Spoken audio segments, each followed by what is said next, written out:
Melbourne और Brisbane heart के दरमियान सेकंड मैच BBL 2025। ब्रिस्बेन को पहले ही मैच में पहला ही बड़ा झटका। मेलबर्न ने बैटिंग के साथ साथ बॉलिंग के भी दिखाई जोर। विल सुदरलैंड ने 3 खिलाड़ियों को आउट करके अपनी टीम के लिए अच्छी परफॉर्मेंस दी। मैच ब्रिस्बेन के हाथों कभी आया कभी गया, इसी कश्मकश में लगे रहे। ब्रिस्बेन के विकेट कीपर ने दिखाई बहादुरी।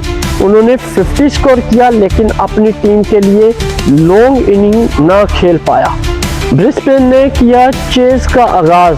मोनो के अलावा कोई भी प्लेयर उनका ज्यादा कारकर्दगी ना दिखा सका। मेलबर्न की एक ही पार्टनरशिप ने स्कोर बोर्ड को 200 प्लस तक पहुंचा दिया। टिम शेफर के साथ साथ पीक ने भी शानदार कारकर्दगी का मुजाहरा किया। टिम शेफर की धुआंधार बैटिंग, सेंचुरी स्कोर फर्स्ट ही मैच में जड़ दी। गिलोंग बहुत ही खूबसूरत स्टेडियम, 40,000 बैठने की कैपेसिटी। मेरा नाम नासिर अली है, आप देख रहे हैं क्रिकेट एनालिस्ट विद नासिर। जितने भी सुनने वाले जानने वाले उनको खुशामदीद कहते हैं, और जो भी न्यू मेरे चैनल पे विजिट कर रहा है उनसे रिक्वेस्ट है मेरे चैनल को सब्सक्राइब और लाइक शेयर मस्ट करें। बेल आइकन को मस्ट प्रेस करें ताकि आने वाली वीडियो आप तक बआसानी पहुंच सके। और इसी तरह आपकी सपोर्ट का तावन चाहिए और होप के आप मुझे फुल सपोर्ट करेंगे। नाज़रीन, BBL जो कि ऑस्ट्रेलियन लीग है, बिग बैश 2025 से सीजन 15 जारी है ऑस्ट्रेलिया में। और यहाँ पे अगर मैं बात बताऊं तो फर्स्ट मैच हुआ सिडनी सिक्सर और पर्थ स्कोरर बआसानी विन हुए। और आज सेकंड मैच के हवाले से हम आपको बताएंगे मेलबर्न और ब्रिस्बेन के दरमियान, इन दोनों के दरमियान आज सेकंड मैच है। और यहाँ पे मैं दोनों टीमों की बात करूं तो दोनों ही टीमें न्यू है और दोनों में पाकिस्तानी प्लेयर भी शामिल हैं। और वो कौन से है वो भी मैं आपको बताऊंगा। तो सबसे पहले यहाँ पे टॉस की मैं बात करूं तो ब्रिस्बेन हार्ट ने टॉस जीत के पहले बॉलिंग का फैसला किया और मेलबर्न को बैटिंग की दावत दी। तो यहाँ पे वेन्यू की बात करें तो वेन्यू है गिलोंग क्रिकेट स्टेडियम, और बड़ा ही शानदार और खूबसूरत स्टेडियम है। इसमें कैपेसिटी 40,000 के करीब लोगों की है कि वो बैठ के लाइव मैच को एंजॉय कर सकते हैं। तो नाज़रीन, क्राउड की भी भारी तादाद इस BBL 2025 में मौजूद है और अपनी अपनी टीम को खूब सपोर्ट कर रही है। तो सबसे पहले मैं यहाँ पे इनिंग स्टार्ट करने से पहले दोनों टीमों का तारुफ कराऊंगा कौन से 11 प्लेयर इस मैच में शामिल है। तो सबसे पहले मेलबर्न की तरफ बढ़ते हैं। मेलबर्न के कौन से 11 है? जोश बर्न और टिम शेफर जो कि न्यूजीलैंड के बैटर हैं, बड़े ही स्ट्रॉन्ग और T20 के मास्टर क्लास जानने वाले प्लेयर हैं। देखते हैं कि वो मेलबर्न की नुमाइंदगी में क्या अहम रोल प्ले करते हैं। उसके बाद इनके पास मोहम्मद रिजवान पाकिस्तानी विकेट कीपर हैं और साथ में ODIs की वो कैप्टनी करते थे, लेकिन अब उनसे कैप्टनी लेके शहनशाह अफरीदी को दे दी गई है। तो बड़े ही अच्छे बैटर हैं मोहम्मद रिजवान।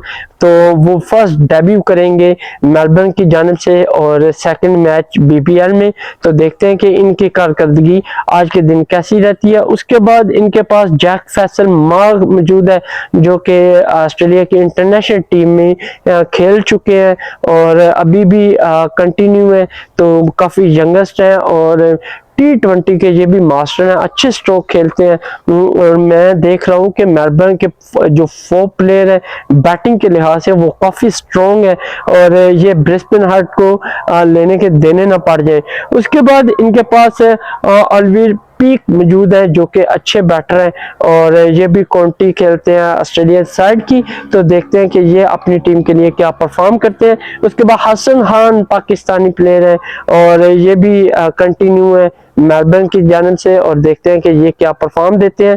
साथ में इनके पास संदरलैंड मौजूद है और देखते हैं संदरलैंड जो अपनी टीम के लिए क्या परफॉर्म करने जा रहे हैं। बॉलिंग की बात करूं तो इनके पास मैथ्यू स्पोर्ट्स मौजूद है जो कि अपनी बॉलिंग के जोर दिखाएंगे। उसके बाद फर्गूसन और ओनील मौजूद है और देखते हैं कि फर्गूसन और ओनील क्या परफॉर्मेंस देते हैं अपनी मेलबर्न टीम की जानिब से। उसके बाद गुरिंदर सिंधु मौजूद है जो कि मीडियम पेसर बॉलर है, लेकिन T20 के लिए बड़े ही मौसर बॉलर है। और ये भी ऑस्ट्रेलियन साइड से इंटरनेशनल मैच कुछ खेल चुके हैं, लेकिन अब काफ़ी ज़्यादा गैप है, तो ज़्यादातर ये ऑस्ट्रेलियन लीग या काउंटियों में ही नज़र आते हैं। उसके बाद इनके पास मोस्ट सीनियर बॉलर ब्रेंट ड्रॉफ मौजूद है। इनके पास बड़े ही अच्छे और माने जाने बॉलर हैं T20 के, और ये भी इंटरनेशनल क्रिकेट में खेलते हैं ऑस्ट्रेलिया की जानिब से। उसके बाद ब्रिस्बेन हार्ट की बात करूं तो इनके पास कोलिन मोनरो मौजूद है जो कि न्यूजीलैंड के ओपनिंग बैटर है, और ये भी टिम शफर की तरह बहुत ही स्ट्रॉन्ग और तेज खेलने वाले हैं, और T20 में इन्होंने भी अपना नाम कमाया। और देखते हैं कि ब्रिस्बेन हार्ट की जानिब से ये क्या परफॉर्मेंस देते हैं। उसके बाद जैक वेदरमंथ मौजूद है इनके पास, देखते हैं कि ये क्या परफॉर्म करते हैं। ये भी ऑस्ट्रेलियन काउंटी से है और डोमेस्टिक साइड खेलते हैं, तो मैं इनकी क्रिकेट देखता हूं तो ये काफी स्ट्रॉन्ग प्लेयर हैं और अच्छी पार्टनरशिप लगाने वाले हैं। और देखते हैं कि आज के BBL 2025 में ये क्या परफॉर्म देते हैं। उसके बाद नथन MC स्वानी मौजूद है इनके पास, और देखते हैं कि ये अपनी टीम के लिए क्या कारकर्दगी का मुजाहरा करते हैं। साथ में मोस्ट सीनियर जो कि टेस्ट टीम में भी खेल चुके हैं और कंटिन्यू है, उसके बाद ODI ऑस्ट्रेलिया की जानिब से भी खेल चुके हैं इंटरनेशनल क्रिकेट में। मैट रेंशो जो कि बड़े ही बेहतरीन और तजर्बा रखने वाले प्लेयर हैं। उसके बाद इनके पास मैक्स ब्रेंट मौजूद है, ये भी इंटरनेशनल खेल चुके हैं, अच्छे और तगड़े प्लेयर हैं, लॉन्ग हिटिंग करने वाले हैं। उसके बाद इनके पास ह्यूज वेबगन मौजूद है इनके पास, और देखते हैं कि ये क्या परफॉर्म देते हैं। साथ में ब्राड लेड जो कि ऑस्ट्रेलिया की इंटरनेशनल साइड जो T20 है उसमें ये कंटिन्यू है और अभी भी खेलते हैं, तो आजकल T20 का सीजन नहीं है, तो जिसकी वजह से ये एज अ BBL 2025 में अपनी वर्ल्ड कप की तैयारी खूब करेंगे। और बड़े अच्छे बैटर भी हैं और बॉलिंग भी बड़ी स्ट्रॉन्ग करते हैं, फास्ट बॉलर है। साथ में इनका साथ देंगे जिमी पैरिसन, उसके बाद शहनशाह अफरीदी जो कि पाकिस्तान ODI के कैप्टन है, और अगर बात करूं तो लाहौर कलंदर के भी ये कैप्टन है और लास्ट इवेंट इन्होंने जितवाया था। ये भी ब्रिस्बेन हार्ट की जानिब से डेब्यू करने वाले हैं, देखते हैं कि ये विकेटें उड़ाने में कामयाब होंगे ऑस्ट्रेलियन विकेट पे या नहीं। उसके बाद इनके पास लैम हस्किट मौजूद है, देखते हैं कि लैम हस्किट जो कि अपनी परफॉर्म से क्या जादू दिखाएंगे। और उसके बाद पैट्रिक डॉली इनके पास मौजूद है और ये भी अपनी बॉलिंग का मुजाहरा करेंगे। तो टीम की अगर मैं मुआवजा करूं तो मेलबर्न की टीम काफी स्ट्रॉन्ग है, देखते हैं कि आज के मैच में क्या परफॉर्म देते हैं। तो बाकायदा इनिंग का आगाज किया मेलबर्न की जानिब से, और ओपनिंग स्टैंड जोश बॉर्न और साथ में इनके टिम शफर कंटिन्यू हुए और इन दोनों ने पार्टनरशिप का आगाज किया। इन दोनों के दरमियान कुछ ज्यादा पार्टनरशिप ना लग सकी, जस्ट कह लें कि 28 रन तक ही ये दोनों गए अपनी टीम को लेके 3.3 ओवर तक। अगर मैं बात करूं तो ब्रिस्बेन हार्ट ने फर्स्ट शिकार किया, जोश बॉर्न को 15 रन पे पवेलियन भेजा और ये ब्राड लेड के हिस्से में फर्स्ट विकेट आई और उन्होंने अपनी टीम को ब्रेक थ्रू अर्ली दिला के अहम कामयाबी से सौंपा। उसके बाद टिम शेफर और मोहम्मद रिजवान के दरमियान पार्टनरशिप का आगाज हुआ, तो यहाँ पे टिम शेफर ही मुझे ज्यादा खेलते दिखाई दिए। इन दोनों के दरमियान अगर पार्टनरशिप की बात करूं तो 21 रन की पार्टनरशिप लगी और 49 रन पे सेकंड शिकार मोहम्मद रिजवान हुए, जो कि अपने डेब्यू को यादगार ना बना सके, जस्ट 4 रन का ही इनिंग में इजाफा किया और ये पैट्रिक डॉली की बॉल पे पवेलियन लौटे। यूं ब्रिस्बेन 49 पे 2 खिलाड़ियों को आउट करने में कामयाब रहे। अगर मैं टिम शेफर की बात करूं तो वो आज मुझे बहुत ज्यादा फॉर्म में नजर आ रहे हैं, जिस तरह वो इनिंग को खेले और ना सिर्फ हाफ सेंचुरी बल्कि उन्होंने अपनी इनिंग को कंटिन्यू रखा और ना सिर्फ शहनशाह अफरीदी को उन्होंने धोया, क्योंकि 2 ओवर में उन्होंने 40+ रन खाए शहनशाह अफरीदी ने और ऑस्ट्रेलिया की विकेट में वो टोटली नाकाम होते मुझे दिखाई दिए और इन्होंने पटाई खा के अपना डेब्यू को यादगार बनाया। अगर बात करूं जैक फेसर मार की तो उन्होंने टिम शेफर के दरमियान पार्टनरशिप का आगाज हुआ, तो 33 रन की इन दोनों ने भी पार्टनरशिप लगाई और यहाँ पे जैक फेसर 14 रन बनाकर पवेलियन लौटे। 82 रन पे 3 खिलाड़ी मेलबर्न के पवेलियन गए। ओवर की बात करूं 9.3 ओवर हुए और ये जैक वेदरमंथ का शिकार हुए। और यहाँ पे मैं बात बोलूं तो ब्रिस्बेन ने काफी अच्छा कंट्रोल किया हुआ था, लेकिन अभी भी बड़ी विकेट मेलबर्न की पड़ी हुई थी। वो थे टिम शेफर, जो कि किसी भी टाइम मैच का पासा पलट सकते हैं। तो हुआ भी कुछ इसी तरह। मिडल ऑर्डर की मैं बात करूं तो उन्होंने आके एक ह्यूज पार्टनरशिप दी, जिसकी वजह से मैच का टोटली नक्शा इन दोनों ने चेंज करके रख दिया। अगर मैं टिम शेफर की बात करूं तो शानदार इन्होंने फर्स्ट ही मैच में 50 बल्कि सेंचुरी स्कोर जड़ी और यहाँ पे इन्होंने अपनी टीम के लिए बहुत ही कीमती रन जोड़े। अगर मैं साथ में अलवीर पीक की बात करूं तो उन्होंने भी इनके साथ शानदार 50 स्कोर किया। और यहाँ इन दोनों के दरमियान पार्टनरशिप की बात करूं तो 121 रन की ह्यूज पार्टनरशिप ने मेलबर्न का score board huge score board कर दिया। और यहाँ पे इनकी पोजीशन जो है वो काफी स्ट्रॉन्ग दिखाई दी। अगर बात करूं तो पीक 57 रन बनाकर 203 रन पे 4 शिकार हुए 18.3 ओवर में। और इनको भी जैक वेदरमंथ ने पवेलियन भेजा। और अगर मैं पोजीशन मेलबर्न की बात करूं तो उन्होंने 18.3 ओवर में 200 प्लस स्कोर कर लिया। और ये स्कोर T20 का बहुत ही जबरदस्त है, फाइट करने वाला है। और ब्रिस्बेन इतनी आसानी से इसको अचीव करने वाली नहीं है, क्योंकि इनके पास भी बड़े स्ट्रॉन्ग बॉलर हैं। जैसा कि मैं इनकी डोमेस्टिक लेवल को क्रिकेट को देखता हूं तो वहां पे ये शानदार बॉलिंग करते हैं। दूसरी बात कि ये इनके अपने होम ग्राउंड है, तो यहाँ पे इन्होंने कारकर्दगी नहीं दिखानी तो फिर कहाँ दिखानी है। तो उसके बाद अगर बात करूं हसन खान की तो वो 5 रन बनाकर नॉट आउट हुए। यहाँ पे टिम शेफर 102 रन बनाकर 204 पे 5 शिकार हुए और जैक वेदरमंथ का शिकार हुए। इन्होंने इनिंग में 3 खिलाड़ियों को आउट किया और 204 पे कहने के मेलबर्न के 5 खिलाड़ी पवेलियन गए। ओवर की बात करूं तो 18.6 ओवर हो चुके थे, यानी 19 ओवर हो चुके थे और एक ही ओवर बचा था। तो मेलबर्न ने उस आखिरी ओवर में कुछ ज्यादा परफॉर्मिंग नहीं दी। अगर बात करूं हसन खान की तो 5 रन बनाकर नॉट आउट रहे और उसके बाद विल सदरलैंड ने 3 रन बनाकर वो भी नॉट आउट क्रीज पे मौजूद रहे। यूं इन्होंने 20 ओवर मुकम्मल खेले मेलबर्न ने और 212 रन बनाए और शानदार बैटिंग का मिजाज देखने को मिला। पीक जिन्होंने 57 रन बनाए और उसके बाद टिम शेफर जिन्होंने फर्स्ट ही मैच में सेंचुरी स्कोर जड़ दी 102 रन बनाकर नुमाया रहे। यहाँ पे इन दोनों यहाँ पे मेलबर्न की जाने से पार्टनरशिप की मैं बात करूं तो जैक फेसर मार्क 33 रन के साथ कह लें कि टिम शेफर के साथ उन्होंने पार्टनरशिप बनाई और उसके बाद एक ह्यूज पार्टनरशिप 121 रन की पार्टनरशिप पीक और टिम शेफर के दरमियान रही, जिसकी वजह से इनका स्कोर 200 प्लस हुआ और जिसकी वजह से ब्रिस्बेन हर्ट के कैंप में कंफ्यूज और डिबेट पाई जाती है कि ये इसको अचीव करना इतना आसान नहीं होगा ब्रिस्बेन की जानिब से।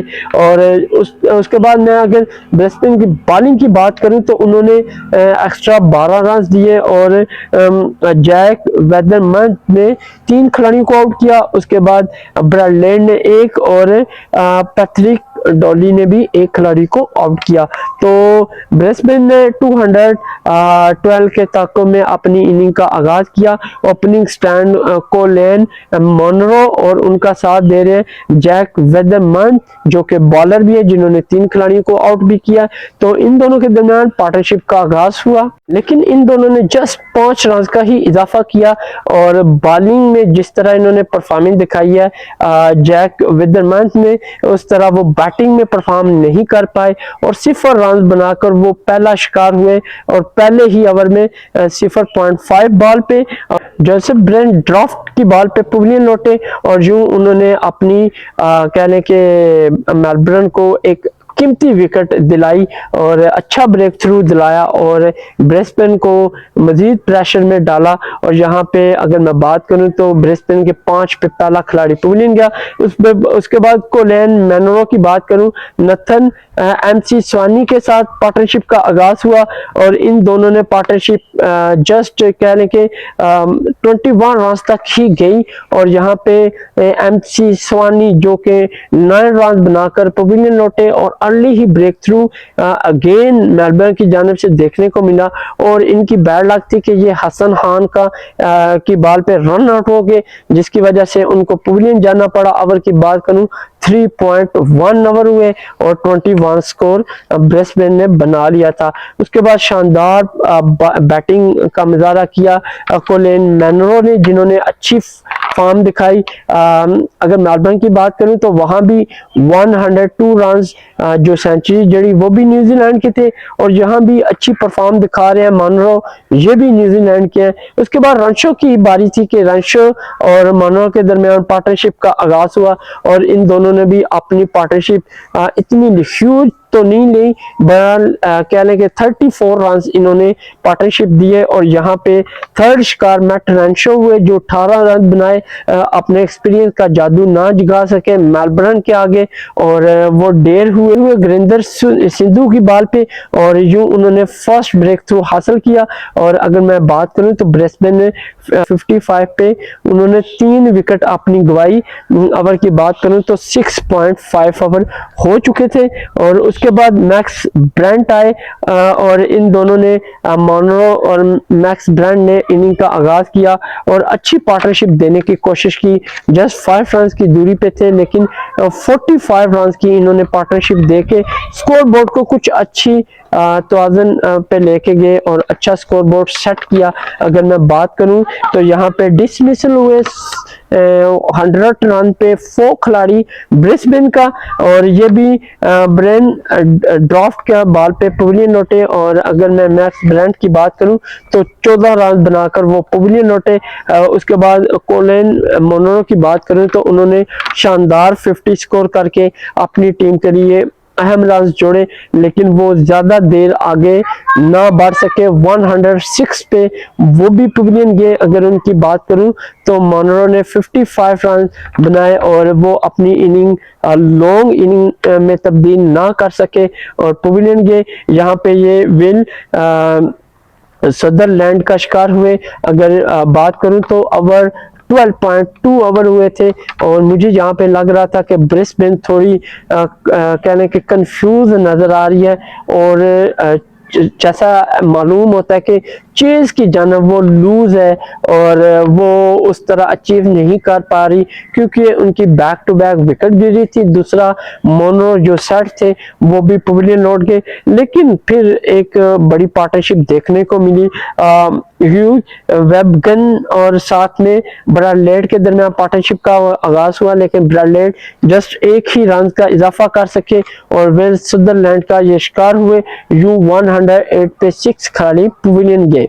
उसके बाद ह्यूज वेबगन और साथ में जिमी पेरिसन, इन दोनों के दरमियान पार्टनरशिप ने एक बार फिर उम्मीद दिलाई ब्रिस्बेन हेड को कि हम मैच जीतने की पोजीशन में आ सकते हैं, थोड़ी सी हिम्मत चाहिए। और इन्होंने वाकई हिम्मत दिखाई और बड़ा ही टफ मुकाबला किया मेलबर्न के साथ और मेलबर्न को एक बार तो इन्होंने हिला के रख दिया। अगर इन दोनों की पार्टनरशिप की बात करूं तो टॉप पार्टनरशिप दी 78 रन और यहाँ पे इनकी उम्मीद की किरण जागी क्योंकि इन दोनों की पार्टनरशिप ने ना सिर्फ ब्रिस्बेन को जगाया बल्कि वो चेज की तरफ भी बढ़े। तो अगर मैं बात करूं जिमी पेरिसन की तो वो शानदार 50 स्कोर इन्होंने किया और ज्यादा मेरे ख्याल में यही खेले हैं क्योंकि 78 का जो इन दोनों के दरमियान पार्टनरशिप थी। अगर बात करूं तो ये भी विल सदरलैंड का शिकार हुए। यूं उन्होंने बैक टू बैक विकेटें हासिल करके मेलबर्न को जीत की तरफ लेकर गए और वो इसमें कामयाब भी होते दिखाई दिए। अगर बात करूं 187 पे ब्रिस्बेन हेड का 7 खिलाड़ी पवेलियन गए। ओवर की बात करूं तो 18.5 ओवर हो चुके थे। उसके बाद ह्यूज वेबगन जो कि 38 रन के साथ नॉट आउट रहे, लेकिन बदकिस्मती ये थी कि वो अपनी टीम को विनिंग पॉइंट पे नहीं लेके गए और हिम्मत हार बैठे। अगर बात करूं दीगर प्लेयरों की तो शहनशाह अफरीदी 0 रन बनाए और 196 पे 8वां खिलाड़ी थे जो पवेलियन गए। ओवर की बात करूं तो 19.5 ओवर एक बॉल में अब कहने के 12 रन से भी ज्यादा रन थे, 16 रन थे, तो वो कैसे अचीव कर पाते। शहनशाह अफरीदी की मैं बात करूं तो वो 0 रन बनाकर गुरिंदर सिंधु के बॉल पे पवेलियन लौटे और उसके बाद लैम हस्किट जो कि सिर्फ 2 रन बनाकर नॉट आउट है। और यूं कहने के ब्रिस्बेन हार्ट ने भी 20 ओवर मुकम्मल खेले, 212 के ताकब में वो जस्ट 198 रन ही बना सके और ये 14 रन का मार्जिन था पीछे और वो उसको अचीव करने में नाकाम हुए और ये जीत सेकंड मैच में मेलबर्न के नाम रही। अगर मैं बात करूं मेलबर्न के बॉलर्स की तो शानदार बॉलिंग का मुजाहरा देखने को मिला विल सदरलैंड को, जिन्होंने 3 खिलाड़ियों को आउट करके अपनी टीम के लिए अहम कामयाबी समेटी। उसके बाद गुरिंदर सिंधु 2 खिलाड़ियों को आउट कर सके, ब्रेंट ड्रॉफ्ट 2 खिलाड़ियों को आउट कर सके। उसके बाद अगर मैं ब्रिस्बेन की टॉप पार्टनरशिप की बात करूं तो ह्यूज वेबकन और जेमी पैरिसन 78 रन बना सके। उसके बाद मोनरो और मैक्स ब्रांट 45 रन बना सके। उसके बाद कोलैन मोनरो रनशो 34 रन के साथ नुमाया पार्टनरशिप दे सके। तो यूं मेलबर्न भी अपना पहला मैच बआसानी विन हुआ। और यहाँ पे मैं बात करूं ब्रिस्बेन की तो उन्होंने भी काफी हद तक फाइट की, लेकिन वो इसमें कामयाब ना हो पाए और देखते हैं कि वो अपना नेक्स्ट मैच इसी तरह इसी जज्बे के साथ खेलने मैदान में उतरेंगी या फिर हार का जो कि कहने के टैग उनका फर्स्ट मैच में ही लगा है उसको कंटिन्यू करेंगी। दोनों टीमों के लिए गुड लक। और यहाँ पे अगर मैं प्लेयर ऑफ द मैच की बात करूं तो शानदार परफॉर्मेंस टीम शेफर्ड, जिन्होंने 102 रन बनाकर अपनी टीम की जीत के लिए अहम किरदार अदा किया और बनता भी उसी का था, उनको दिया गया। और देखते हैं कि अभी तो ये इनकी शुरुआत है, तो ब्रिस्बेन को चाहिए मजीद स्ट्रॉन्ग होके वो मैदान में उतरे ताकि वो मैच जीतने के पोजीशन में आए और एक टॉप थर्ड में कहने के अपनी जगह बनाने में वो कामयाब हो।